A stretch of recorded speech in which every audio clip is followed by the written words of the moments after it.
Itamar, nice to see you again. Welcome. Adrian, pleasure being here for a second time. Really excited to see how this community evolve. Yeah, totally. Are you joining us from Israel again? Is that right? Yeah, that's correct. I'm moving to New York late July.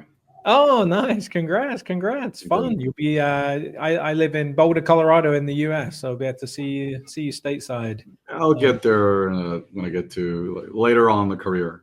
yes. That's awesome. Well, thanks so much again. Really excited to hear what you've got to say. And so I want to jump off stage here so I can listen in and learn from your latest rendition of what you've been learning on the agent side. So let's get your slides up and take things away. So continuing, Guy, I'm in the tomorrow track, right? Although at Qodo, we very focus on today and tomorrow. I might mix a bit of some of what Qodo is doing today, but I am here to entertain for what's coming tomorrow. And I will continue from where Guy left it, but I'll iterate it a bit in my point of view. So Itamar Friedman, the CEO and co-founder of Qodo, formerly known as Codium AI. There are a few Codiums. Each one took its path. And I'm here to talk from code completion to multi-agent workflows, where I'm going to try to convince, although I don't think it's that already futuristic, saying that multi-agent workflow is the way to go. So let's start.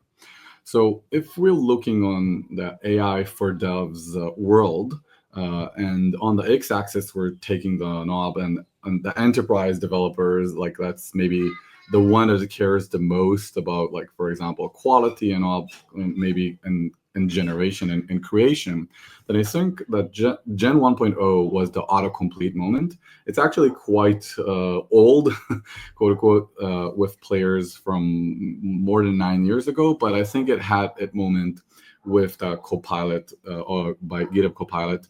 And I think what we saw is that people that already know how to develop, they really like this autocomplete. They could achieve more.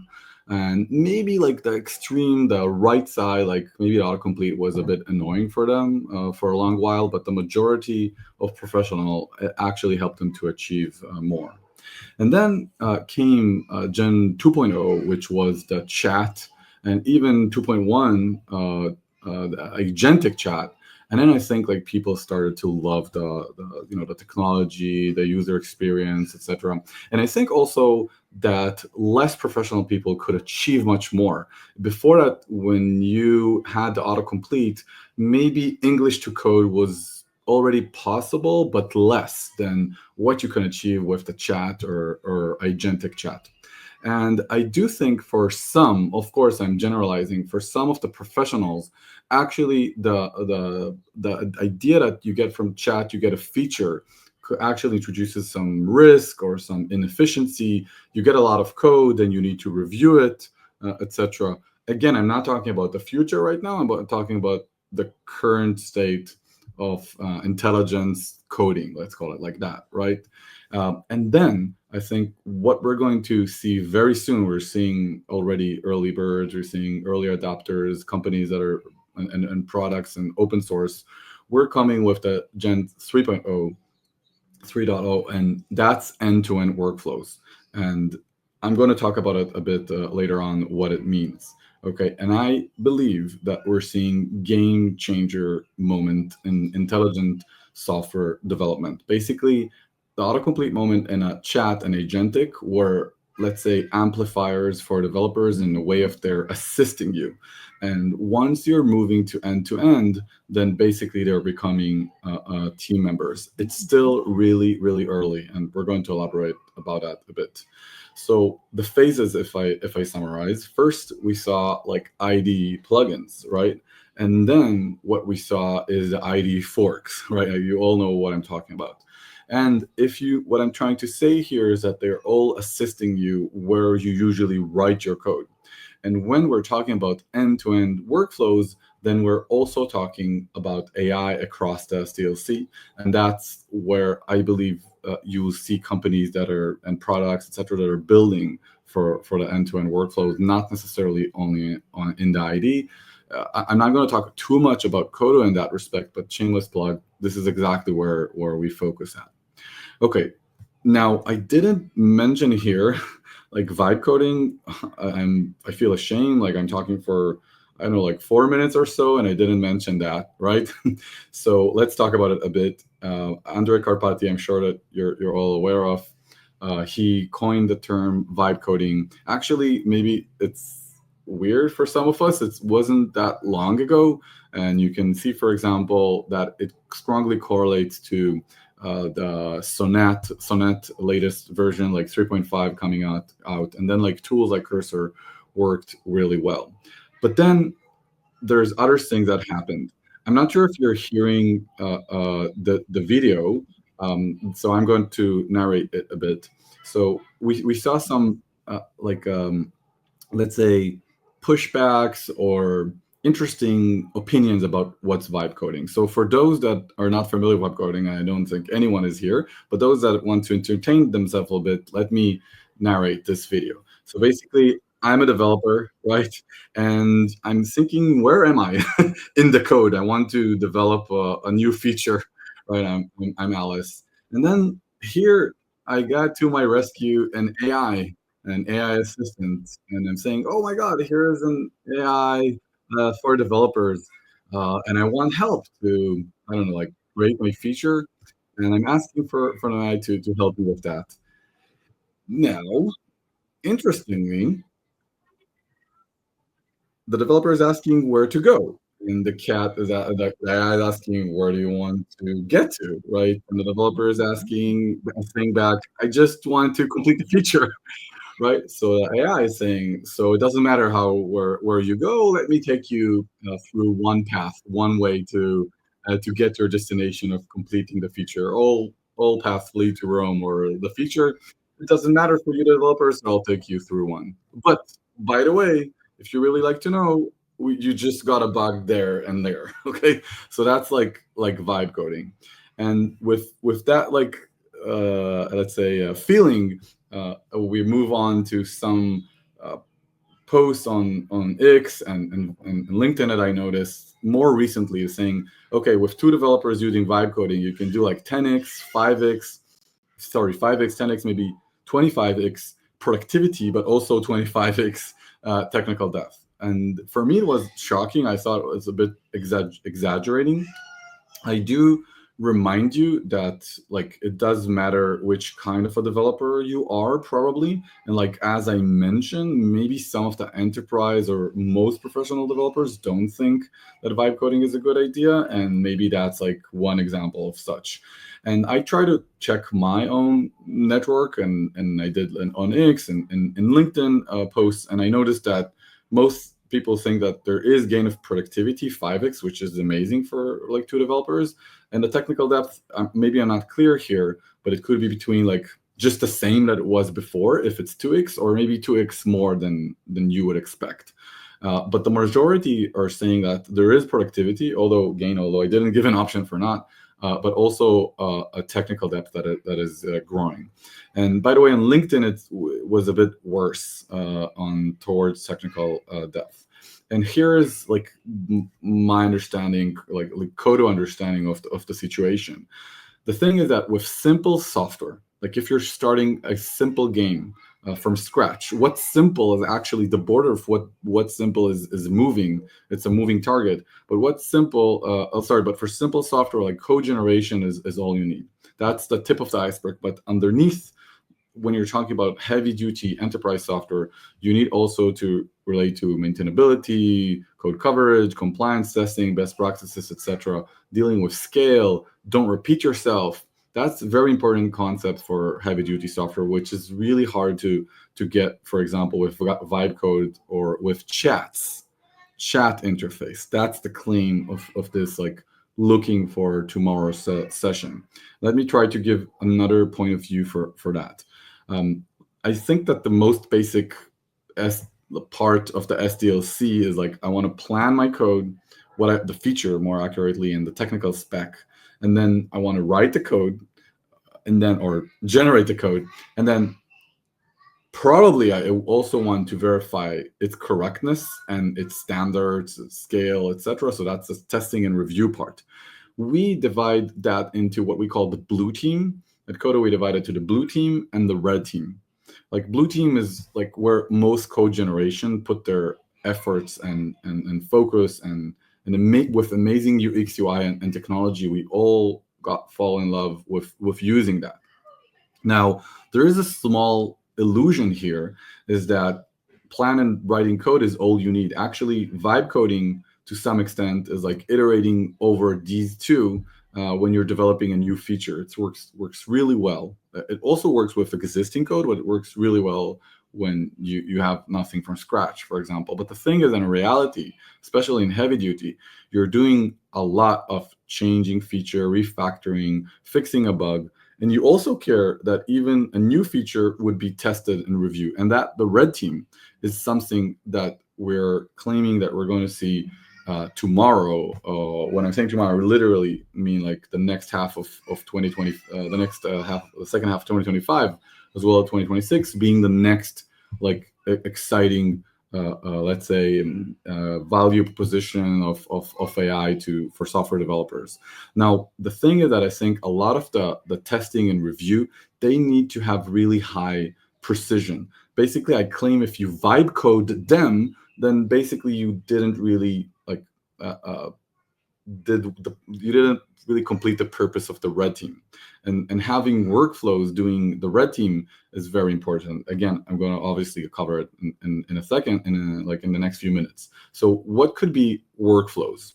It could be completing a task end to end. Just an example, it could be completing a task, plan, write, test, review as one like workflow. And another workflow direction could be doing pre and post processing to enhance and verify. What? To enhance and verify a plan, to enhance and verify writing code, testing, review, or a couple or four of these or other parts of the software development lifecycle. And then the last option that I suggest for a workflow definition in our context, obviously, is like covering more than one aspect of the SDLC. It might sound like the same as a first point, but an end-to-end task could be, for example, finishing an end-to-end integration test or finishing an end-to-end review. And covering more than one aspect of the SDLC is like doing the testing, writing code and testing. And now, because of that, that's not mutually exclusive, all of these workflows, okay? My claim that obviously if we want to get to the third phase that I mentioned, that, like a game changer, do a lot of coding, not necessarily in the ID, and you raise the quality, that workflows are required, especially in the red team. Okay, so checking the time. Last thing, like to try to visualize it. Now, if you're trying to do like vibe coding and just like fixing a bug, that's something like you just give the LLM like try to fix it.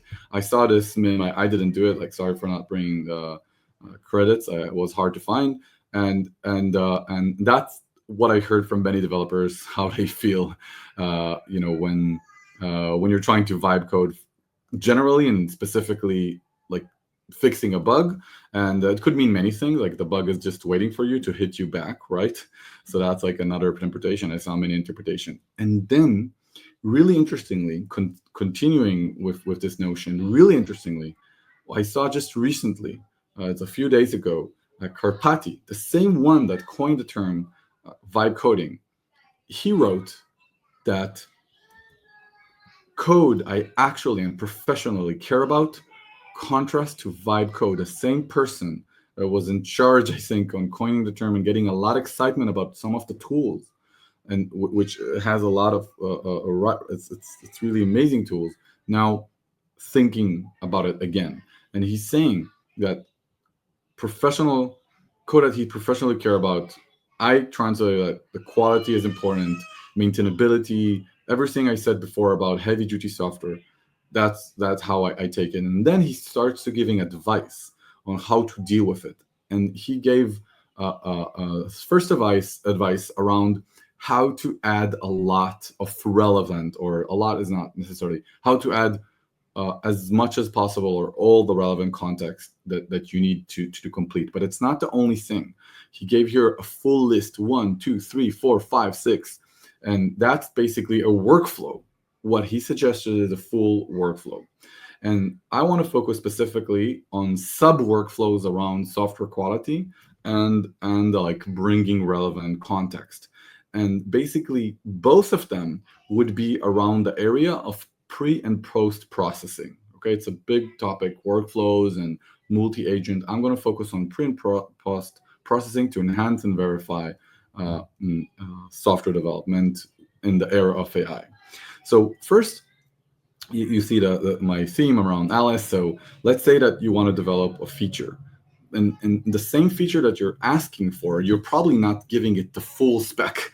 If you write it everything 100% complete spec, it's basically as writing code. So you probably is giving it, if depends on how much do you care about the path you take, you're giving it as instructions. But then even then, when you're doing vibe coding, you're letting the AI choose the path. Now, the thing is that one path could be, considering SLA, architecture, best practice, scale, spec, and the other might not. These two paths might look the same, but actually it might look more like this. Like one is leading to the castle, to the feature from behind. The other is leading like through a dangerous place, etc. One anecdote that I want to tell you, that I actually generate these like images via a generate an image in Google slides application. It's really cool. I really suggest. It has some problems. If you see here in the middle, I got a few errors, quite a lot, but it's still really awesome. And so now let's start with the software quality. So what does it mean, software quality? The problem is that best practices and standards, etc., are very different. What happens if you have 10 or 1,000 repos, and each one of them might, or a group of them might have different best practices? Okay, now a shameless plug. For example, with a tool like Qodo Merge, it's one of the leading tools at Qodo that focuses on AI code review. It can automatically generate a best practice markdown for you per repo. The way it's done, it's analyzing last 12 months of PR discussions, and it's also learning from interaction. And that's like what I call pre-processing workflow. Before you even generate the code, before you're coming to the code review, there's a lot of work that is being done in a very rigorous way. It's not just like calling the LLM, hey, can you please go through my PR and build a best practice? It's like more rigorous workflow. And you can see my talk from previous AI native DevCon about workflows, specifically how to build them, about alpha codium, etc. And for example, I wanted to use Qodo, or you can use any other code generation tool. Here I'm talking about a code review tool by Qodo, but you can use code generation tool to, for example, add some feature. And in this case, I wanted to add a favicon to a Chrome extension. I wrote it in the Jira. And interestingly, after I finished vibe coding this addition, I got an interesting suggestion, a code review suggestion by Qodo Merge, saying, please do not link to the asset, to the image. Rather, add it to the package. For me, it was surprising. Usually, I don't want to create big packages, like, for example, a Chrome extension. But because of one of the discussions we had in the past in this Chrome extension, saying that this Chrome extension is going for on-prem deployment, you don't want to link to assets outside the air-gap solution. This was really exciting, and LLM could not do that without the pre-processing that happened in the past. And this is just an example of best practice that created that. And I know I ran quickly, but I want to cover more area, more ground. This is like 15 different workflows that you can get from Qodo Merge. And one of them is called Scan Repo Discussions, that creates that best practice mark. That was one example of a pre-processed workflow that you could do in order to increase code quality and put AI into work across the SDLC. And now let's talk about bringing context. So another feature, the same ticket actually, was around the same Chrome extension. It's basically a chat interface Chrome extension. The product team asked to add an autocomplete feature.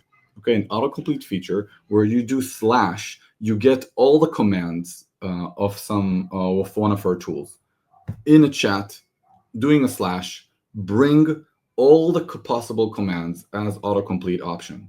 Now the thing is, the Chrome extension is a front-end repo, and the commands are a back-end repo. Okay, so what you can do, pre-process workflow, okay, that you can call, let's think of as let's say I'm like James Bond, though let's call it, say, like RUG, multi-repo RUG. Okay, so like think about that pre-process as a concept. RUG is basically a pre-processed workflow that happens before you're using the AI to generate code, retrieval augmented generation, and then there's a workflow just in time while you're trying to generate code or test or review. Okay, and it's quite an intensive workflow. Here I simplify it into let's say 3 steps or 2-3 steps on each part. One, how do you turn a code base into a graph vector DB? And you need to have it in advanced workflow. For example, language specific analysis, class specific. If I have a file, like basically I have a Swagger file, or I have a C++ like a C header file, I want to treat them differently, hierarchical chunking, etc. And also when you're doing the retrieval, it's very different workflow to bring, and by the way, try it out in one of your favorite tools. Try to ask, find a similar code, or find code using, or find code that does X. These are very different workflows that you need to have in order to properly do the retrieval process. So by the way, an anecdote, if one of you are thinking, hey, why not just push everything to like an LLM? Basically, there's a lot of papers are talking about it, how it would be useful to, even if you're pushing the context to an LLM, you want to order things in the right order, prioritize and organize. That's a workflow. How do you organize that? And also, believe me, you don't want to rely on the needle in the haystack. So basically, after you do this pre-processing, what you get is, when you're trying to vibe code this feature of autocomplete, if you do not use a RUG pre-process and post-process technique, then you will actually get a really good working features. You can try it in one of the leading code generation tools. But unfortunately, what's happening here is that all of these commands that you're seeing here on the top that we wanted to enable an autocomplete for are not real. Most of them are actually hallucinations. Okay, and if you do have a proper process of indexing your code base, etc., and that happens, let's say, every night or so, then you actually can bring the relevant like context to bring the relevant commands. Okay, and within one prompt, then you can get this result of a chat autocomplete, for example, as a Chrome extension on your GitHub. And to finalize, and then I'll stop and move to see, like, to do Q&A a bit, etc. I want to talk about, like, try to connect the dots. Basically, what I'm saying is that the world, roughly speaking, of software development divide into, let's try to define what we want to achieve. That's the spec. And then we want to implement it. And then we want to test it, verify, review, etc. And you can have, like, agent, assistant helping you either complete, chat, etc. But you can also have agents and workflows. I'm not trying to differentiate here between workflows and agent. I'll get back to that. To do pre-processing and enable you to have these agents grounded and working properly. That's the red team that I talked about. But also, you can have dedicated workflows that helping you transform from one to each other, spec to test, spec to code. And these workflows could be very, very specific and detailed. And then when you're bringing the vibe coding and you provide these workflows to the LLM, etc., to the agent that is basically an LLM that calling tools, one of the things that could happen is that LLM is calling other workflows and agents that are more specific, more designated, and then finally you get to that future where you're vibe coding but with confidence. And what I'm trying to say here is that that super agent using a swarm of agent architecture that are more specific and based on workflows would enable you vibe coding with confidence, but also enable you a lot of workflows that are outside the IDE, that you would be able, for example, to do code review, code testing, code generation, RCA, root code analysis, and many other things that you're doing as part of software development that not necessarily happening in the IDE. And that's Gen 3.0. That's the moment that we're going to have like a full game changer. And it looks different for knobs and noob, and enterprise. For example, for beginners, you might get all of this wrapped for you, and you get things like bold, lovable, etc. And for enterprise, you might get these as many building blocks that you want to play and adapt to your own requirement. So you can make sure that you customize it properly for your specific SDLC standards and code and software development standards.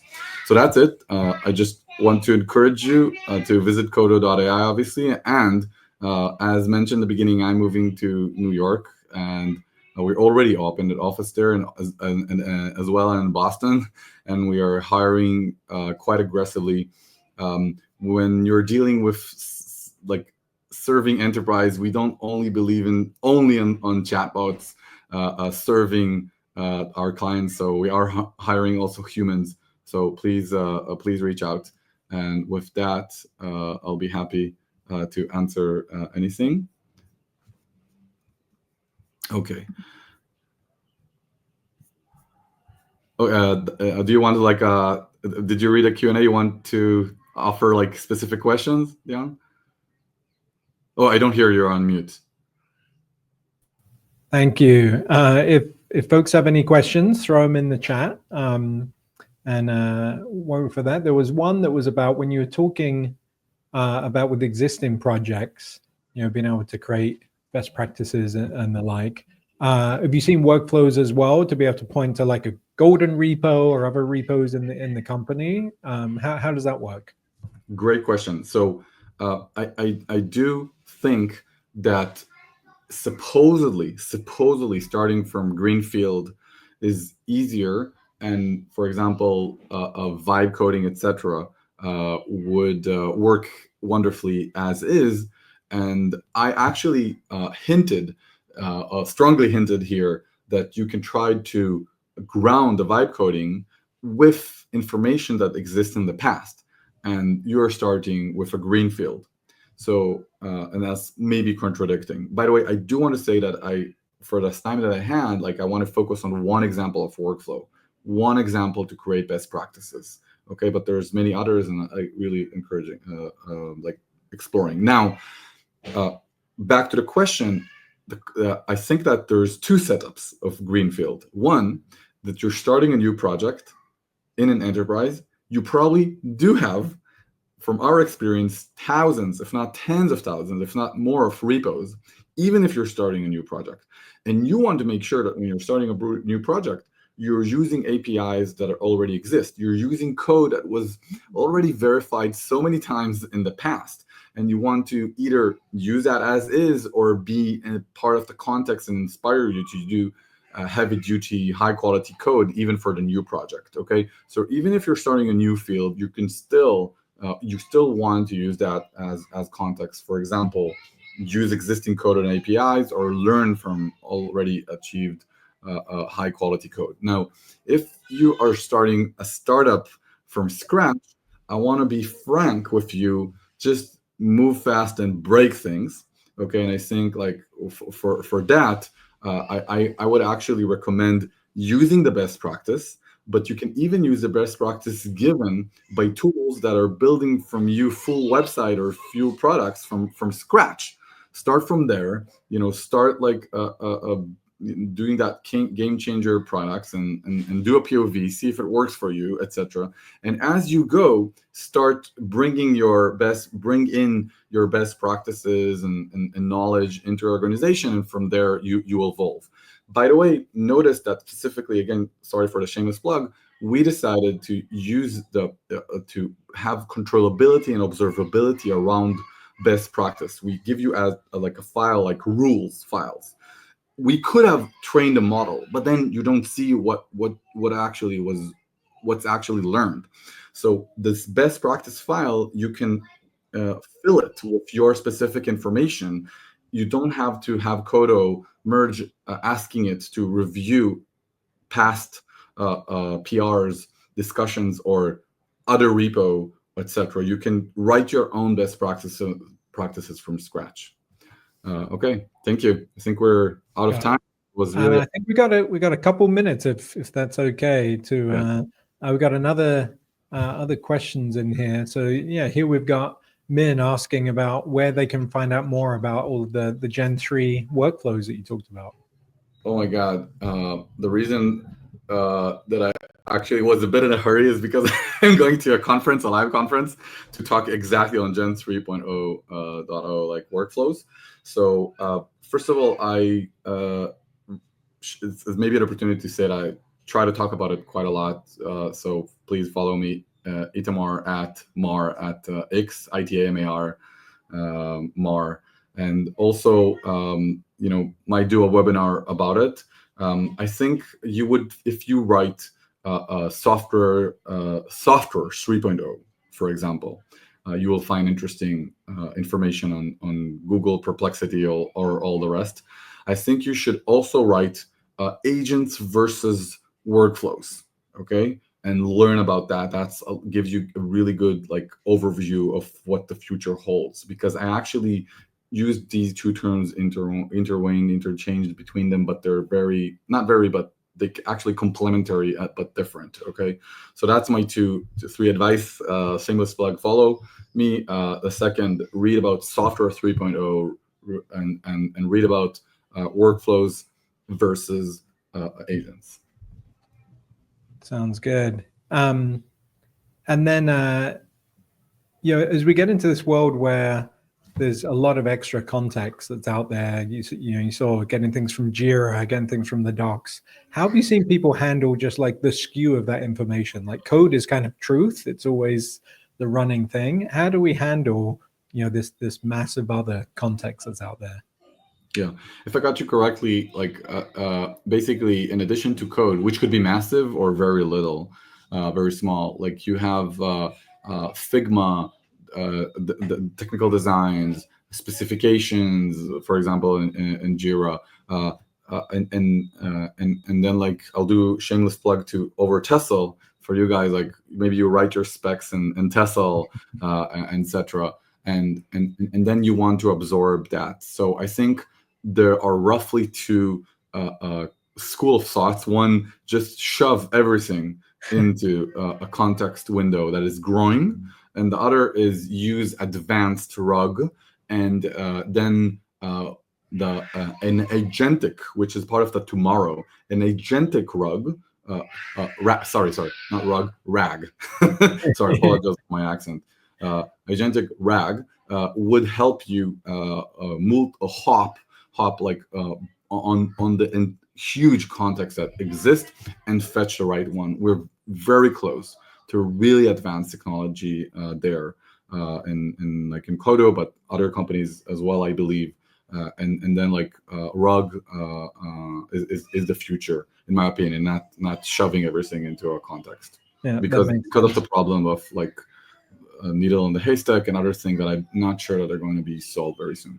Yeah, I was just there looking up the new RUG acronym. I was like, I've missed another one. There's a new, retrieval. Yeah, I have a problem with this acronym. No, it's all good.